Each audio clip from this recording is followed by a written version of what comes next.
You then, thank you. Developing this hour, temperatures in the teens in many places, and no doubt many of us are going to want to avoid the cold today. We're coming off one of the coldest days that New Mexico has had all season. Last night in Albuquerque, the wind made it feel like it was 5 degrees below zero. The wind chill, ooh, makes it freezing. It is frigid. Cold. Let me tell you what, it's very cold.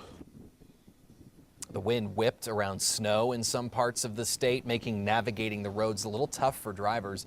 We sent our news crews east to Clines Corners, where the wind was just miserable and the snow was blowing there. The Department of Transportation has been working overtime to keep the icy roads clear. Crews worked through the night. Throughout the night, we'll probably have 3 trucks. We have crews that work, we work 12-hour shifts whenever we go on to snow removal shifts. Plows are using a salt cinder mix. They say that the salt helps break down the ice and the cinders help give your car some traction. And road crews have been working hard to salt the streets, but if you do plan to drive, you'll want to be careful. Let's take a quick look at New Mexico roads right now. This is from nmroads.com. It gives you a little bit of a snapshot of where the trouble spots are across the state. Especially tough in the north, the east, and the southeast parts of the state because of the most recent weather that we've had. Right around Tucumcari, also in the Roswell area, roads are tough, bad road conditions. They're reporting them as yellow, which means you'll want to be cautious in that area. Take it a little bit slow. In the metro, roads are dry mostly for right now, but we will keep you posted if things change here in the next 24 hours. It may be cold across the state, but check this out. The annual polar bear plunge at Story Lake State Park is still set for New Year's Day. That's if the lake does not freeze over by then. Officials at Eagle Nest State Park have canceled that plunge because the water levels there are just too low. Instead, the park will host a hike along the lake, followed by hot chocolate. Sounds a little more appropriate maybe for some.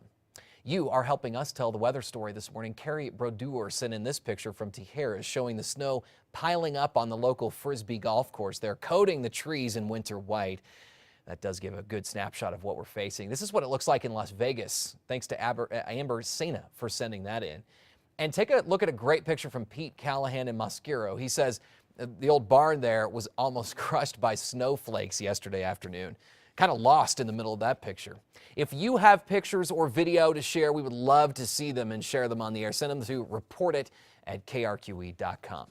And we are staying on top of this weather all day and into the New Year's holiday tomorrow. For up-to-the-minute temperatures and road conditions, just turn to News 13 on air and online at krqe.com throughout the day today.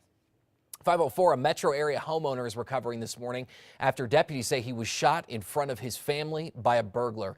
That happened near Coors and Gun Club yesterday afternoon. BCSO deputies say a man a man and his fiance, I should say, and their child spotted a strange car in their driveway. Here's what happened next. The victim, Mr. Anaya, his fiance and child came home from a funeral and discovered that the front door to their house had been kicked in.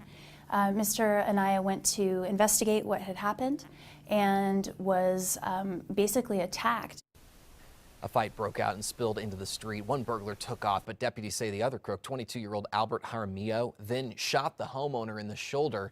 The victim is going to be okay. Jaramillo, though, who was on parole and wanted on felony warrants, is now under arrest. Deputies are still searching for the other suspect. A 76-year-old man is also the victim of a violent home invasion. Police in Clovis say that man was just watching a football game 2 weeks ago when 2 men and a woman knocked on the door and then forced their way in. Police say one of the masked suspects ordered the victim to the floor and threatened to shoot him in the head. The victim was then tied to a chair. Those suspects, authorities say, took off with 5 guns, a flat-screen TV, and the victim's truck, which was eventually found abandoned in an alley. A grand jury has indicted the man accused of causing a gun scare in Albuquerque early this month on felony charges in another similar case. Police say Andrew Gotze pointed what looked like a real rifle at a homeless man at a gas station near I-40 in Eubank. The man told officers that Gotze told him it was just a BB gun, but the weapon looked so real that he thought he was going to be shot. Gotze's now charged with aggravated assault with a deadly weapon. A couple of days later, police say Gotze was roaming the area around Eubank near Sandia Labs with an airsoft rifle and a pistol that looked real. That triggered a huge police response and several lockdowns. He's set to go on trial in that case coming up next month. 7 adults and 2 children are dead following a domestic dispute. Authorities in Edmonton in Alberta, Canada, are calling it the worst mass murder in the town's history. Yesterday, the bodies of 8 of the victims were found at 2 separate crime scenes, while the suspect was found dead at a 3rd scene from an apparent gunshot wound. The suspect has not been identified, but police say he does have a criminal record that goes back decades. New developments this hour in the recovery effort for the AirAsia jet that crashed in the Java Sea. The bodies of 7 victims have now been recovered from the water where that plane is said to have gone down. 162 people were on board when the jet crashed on Sunday. It is believed that weather may have been a factor in that crash. The weather is also slowing down recovery efforts right now. The wreckage is said to be drifting fast in the water. 5:07 this early hour, a dog found wandering the streets with severe chemical burns now has a second lease on life. Somebody called Animal Rescue back in July after the 2-year-old pug was found on Prince Street in Clovis with severe injuries to his neck, head, and eyes. A vet says it appeared that somebody had deliberately doused that dog in chemicals. According to the Clovis News Journal, with the help of an animal rescue group, the dog was taken to Colorado for treatment. Everybody thought he would lose his sight. But now that dog named Clovis has been adopted by his foster parents, his foster mother, and ended up regaining sight in both of his eyes. Police still do not know who is responsible for hurting Clovis. Good to see him back up and going.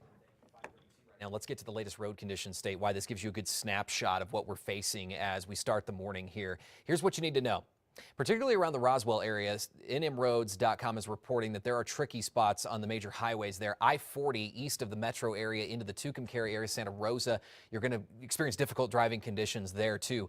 And there are closures up near Raton, as you can see, and down near Artesia near the Texas border that are really causing problems for drivers. Icy road conditions, black ice exists. So do take it slow if you have to go through any of these areas. We will keep you posted if any changes exist on the traffic map here in the coming hours.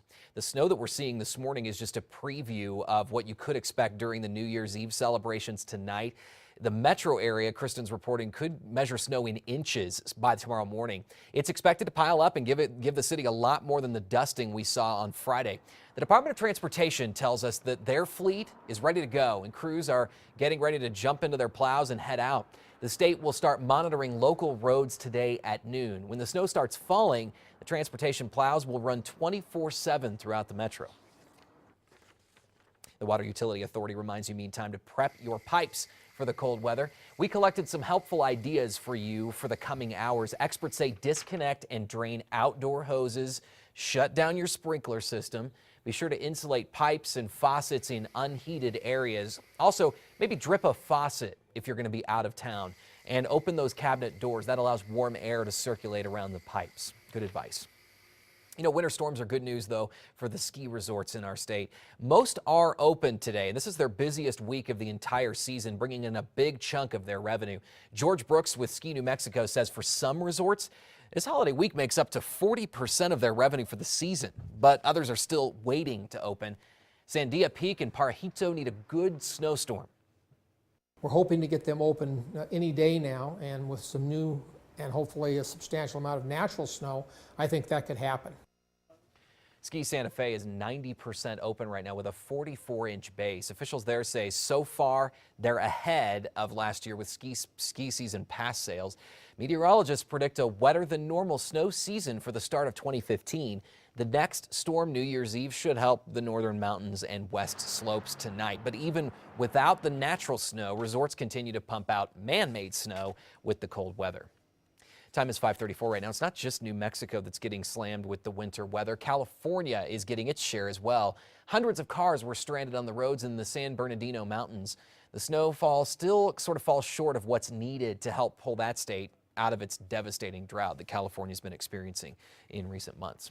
We're staying on top of this weather all day long and into the New Year's holiday tomorrow. For up-to-the-minute temperatures and road conditions, turn to News 13 on air and online at KRQE.com throughout the day. Now on to News New this morning. We're looking into why police were gathered at an Albuquerque intersection overnight. Officers were at the corner of Central and Alcazar. It appears that tactical units were also in the area at that time. We called police just before news time, but we weren't able to reach anyone to get further details on what may have happened here. We will continue to follow that story throughout the day. After a week-long manhunt, deputies have arrested a man who they say kidnapped and beat a woman before Christmas. San Juan County deputies say they arrested Brandon Lee after he jumped from a second-story motel balcony trying to escape authorities. According to the victim, Lee came to her home and demanded money last week. She said she didn't have any, and that's when authorities say he beat her with brass knuckles and forced her to drive to an ATM. She later jumped from a moving car to escape and was run over. Lee is being held on aggravated battery, kidnapping, and assault charges. Time is 5:36. A mother is dead after a tragic turn of events inside an Idaho Walmart. Deputies say her 2-year-old son accidentally shot and killed her. The mother had a concealed carry permit and was carrying a gun in her purse. Deputies say surveillance video shows the boy in a shopping cart near her purse. They say the toddler reached in and somehow the gun went off, killing the 29-year-old woman. One family member says she was a loving mother.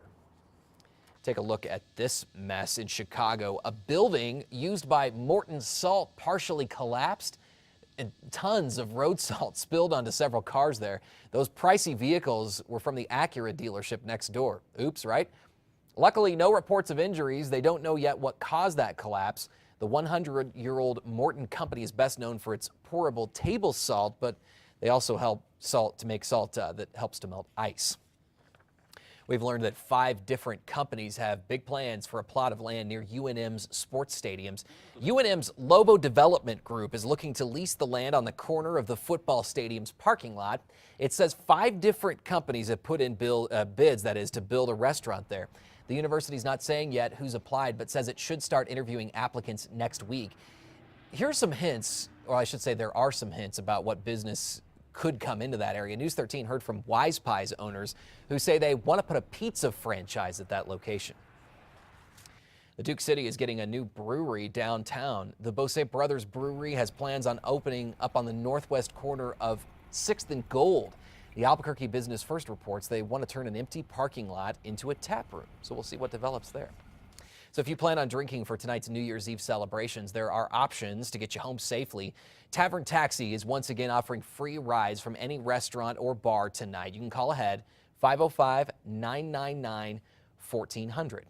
And the Santa Fe County DWI program is also offering rides for just $1. They'll pick you up from any bar or party from 5:20 this evening to, 5:30 this evening to 2:30 tomorrow morning.